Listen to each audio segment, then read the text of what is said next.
ফজরের পরে সালাম ফিরিয়ে কারোর সঙ্গে কথা না বলে এই দোয়াটি 100 বার পড়েন, দুনিয়া আপনার পায়ের নিচে মাথা নত করতে বাধ্য হবে ইনশাআল্লাহ। আল্লাহ রাজত্ব দান করে দেবেন। আপনার অভাব অনটন, দুশ্চিন্তা, অসুস্থতা, পেরেশানি, সন্তান কথা শুনছে না, কোনো কিছুতে উন্নতি নাই, বিদেশে গিয়ে আটকা পড়েছেন, দেশে আসতে পারছেন না, আল্লাহ সব দোয়া আপনার কবুল করে নেবে যদি আপনি করতে পারেন। আল্লাহর উপর ভক্তি ভরসা রেখে আপনি আমল করুন না, আল্লাহ তাআলা অবশ্যই রিজিক খুলে দেবেন। আল্লাহ তাআলা আল্লাহু খায়রুর রাজিকিন, আল্লাহ হচ্ছে উত্তম রিজিক দাতা।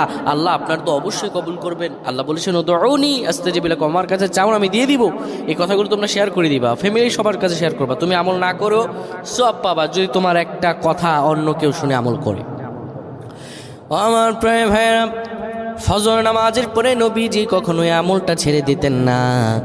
কেউ যদি ফজর নামাজের পরে পরে সুবহানাল্লাহি ওয়া বিহামদিহি সুবহানাল্লাহিল আযীম 100 বার যদি কেউ পড়তে পারে, কারো সঙ্গে কথা না বলে 100 বার পড়ার কারণে আমার আল্লাহ রব্বুল আলামিন তাকে রিজিকে